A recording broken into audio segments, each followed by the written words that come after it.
Hi everyone, this is Dr. S. Mondal and you watching me on my YouTube channel only for health. So you are most welcome to my another new video.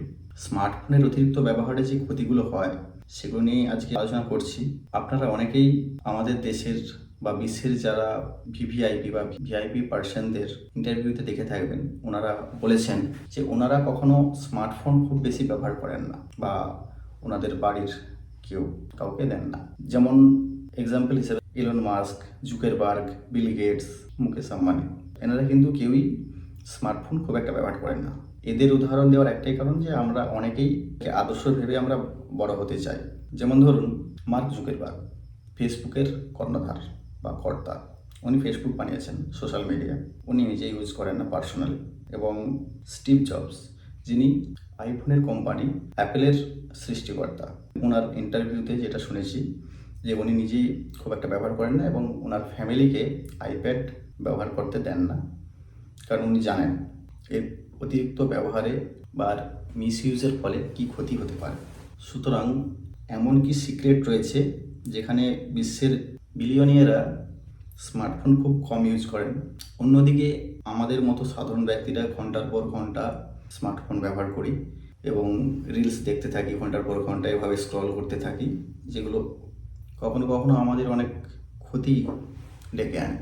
কাজকর্মের ক্ষতি হয়, অনেক সময় অনেক কাজই বাকি রয়ে যায় যেগুলো আমরা সময় মতো করতে পারতাম, কিন্তু মোবাইল মেনিয়া বলুন বা স্মার্টফোন মেনিয়ার জন্য যে কাজগুলো সময় মতো হয়ে ওঠে না, সেটা আমাদের পার্সোনাল কাজ হতে পারে বা প্রফেশনাল কাজ, দুটোই।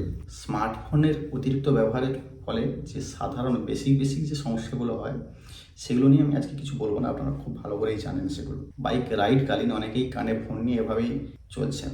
এরকম অনেক সাধারণ ব্যাপারগুলো আছে, পথে ঘাটের অ্যাক্সিডেন্ট বলুন, সেগুলো নিয়ে আলোচনা করে সময় নষ্ট করবো না। তাই ডাইরেক্ট আমি এমন কিছু কারণ বলবো, ক্ষতিকারক দিক বলবো, কিছু লজিক দিয়ে বোঝাবো, এগুলো কিন্তু সায়েন্টিফিক।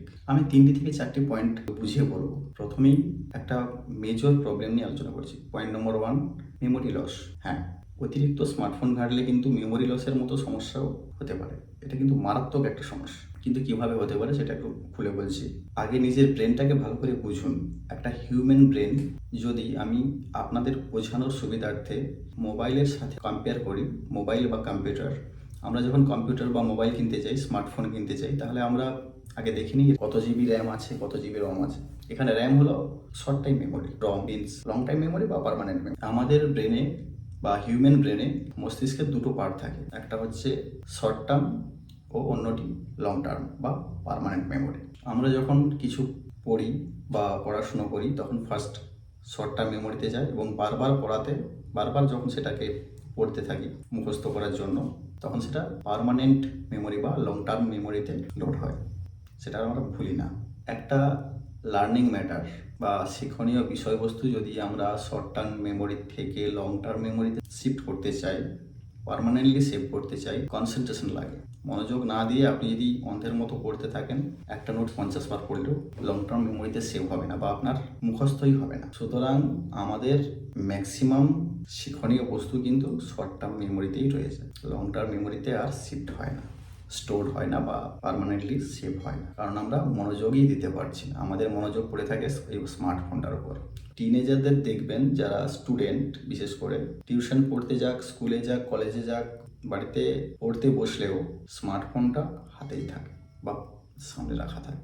মা বাবা বা শিক্ষক যদি না থাকে তাহলে বইয়ের জায়গাতে বা বইয়ের মধ্যে দেখবেন স্মার্টফোনটাই খোলা থাকে, মানে অনেক কিছু চলে। Social media, Facebook, Twitter, Instagram চলতে থাকে, রিলস যেভাবে স্ক্রল হয়। আমি আরেকটু সহজ করে বলি ব্যাপার। সাপোজ আপনি 30 মিনিট যদি রিলস দেখেন, তাহলে 30 মিনিটে 50টা থেকে 70টা রিলস আপনি দেখে ফেলবেন। রিলসে আপনি যা দেখছেন সেগুলো কিন্তু আপনার শর্ট টার্ম মেমোরিতেই স্টোর হচ্ছে। শর্ট টার্ম মেমোরি অর্থাৎ র্যামেরও একটা লিমিটেশন থাকে, আনলিমিটেড হয় না। হিউম্যান ব্রেনেরও কিন্তু একটা লিমিট আছে, একটা লিমিটেশন আছে। সেই র্যামটা যদি আপনি রিলস দেখেই ভরিয়ে নেন, তাহলে আর আপনার বইয়ের বিষয়বস্তুগুলো কোথায় রাখবেন? কিছুক্ষণ রিলস দেখলেন, আধ ঘন্টা, 30 মিনিট, 40 মিনিট, 1 ঘন্টা, তারপরে চাইলেন আপনি পড়াশোনা করতে, কিন্তু দেখছেন আপনি যাই পড়েন না কেন কিছুই মস্তিষ্কে আসছে না, সমস্ত টাইমটি ওই রিলসগুলোতে যা দেখেছেন ওইগুলোই হয়ে বেড়াচ্ছে। এটা স্বাভাবিক, কারণ আমাদের মেমোরির বাইরে স্টোর করার মতো কোনো সিস্টেমই নেই। আবার ওই মুহূর্তে চাইলেও আপনি মেমোরি ডিলিট করতে পারবেন না, র্যাম ক্লিয়ার করতে পারবেন না। মোবাইলে তো র্যাম যে সমস্ত অ্যাপগুলো আছে ওগুলো রিফ্রেশ করলেই র্যাম ফ্রি হয়ে যায়। আমাদের মধ্যেও সিস্টেম আছে, নাইট টাইমে যদি মিনিমাম 6 থেকে 8 ঘন্টা বা 7 ঘন্টা খুব সুন্দর যদি একটা ঘুম নিই, তাহলেই আমাদের মস্তিষ্কের হিউম্যান ব্রেনের র্যাম ক্লিয়ার হয়ে যায়, রিফ্রেশ হয়ে যায়। কেমন দেখবেন সকালে ঘুম থেকে উঠে কতটা ফ্রেশ লাগে। ওই মুহূর্তে যদি সকালে পড়তে বসেন, তাহলে কিন্তু খুব সহজেই আপনি কনসেন্ট্রেট করতে পারছেন, মনোযোগ দিয়ে পড়তে পারছেন এবং সেই বিষয়বস্তুগুলো আপনার মস্তিষ্কের মধ্যে স্টোর হচ্ছে, আপনি মেমোরিতে স্টোর করতে পারছেন। কিন্তু সকালে উঠেই যদি আপনি আবার মোবাইল নিয়ে বসেন, না জানি কে কি রিলস পাঠিয়েছে, হোয়াটসঅ্যাপে কে হ্যালো করেছে, হাই করেছে, আননোন নাম্বার থেকে কিছু এসছে কিনা, নোটিফিকেশনগুলো চেক করতে হয়, সোশ্যাল মিডিয়াও একটু দেখে নিই just. Problem number 2, smartphone use করতে করতে, স্ক্রল করতে করতে আমরা একটা প্লেজার লুপের মধ্যে ফেসে যাই। প্লেজার লুপ মিনস, ইমাজিন করুন, সাপোজ আপনি ক্লাস 8 থেকে 9-এ এসেছেন। যখন নতুন বইগুলো নিয়ে আসবেন বাড়িতে, পড়বেন, প্রথম বইয়ের নতুন গন্ধ আপনাকে মোটিভেট করবে, আপনি পড়বেন, পড়তে ইচ্ছে করবে, 3 দিন 4 দিন 5 দিন পড়বেন, একটা প্লেজার ফিল করবেন, আনন্দ, নতুন নতুন একটা ব্যাপার। তবে সেই বইয়ের মধ্যে যে নতুন বইয়ের যে প্লেজারটা, সেটা বেশি দিন থাকবে না, 4 দিন 5 দিন 6 দিন, তারপরে কিন্তু শেষ। কারণ বইয়ের মধ্যে আপডেট হয় না, নতুন কিছু আসে না, যা ছিল তাই একই থাকবে। কিন্তু স্মার্টফোনের মধ্যে, সোশ্যাল মিডিয়াতে অনেক এভরিডে অনেক নতুন নতুন রিলস আসছে। ওইদিকে টিনেজারদের বা স্টুডেন্টদের মানে একটা বয়সের ব্যাপার থাকে, তো সাইকোলজিক্যাল ফ্যাক্ট বুঝবেন ব্যাপারগুলো। এর কারণ আমাদের ব্রেন বা হিউম্যান ব্রেন, আমরা যখন খুশি হই নতুন কিছু পেয়ে, যে যেটা ভালো লাগে সেটা করে খুশি হই বা আনন্দিত হই, তখন আমাদের ব্রেন ডোপামিন রিলিজ করে। What is dopamine? Dopamine means happy hormone, বা ডোপামিন একটি ন্যাচারাল কেমিক্যাল, প্রাকৃতিক একটা রাসায়নিক, যেটা নিউরো ট্রান্সমিটারের কাজ করে।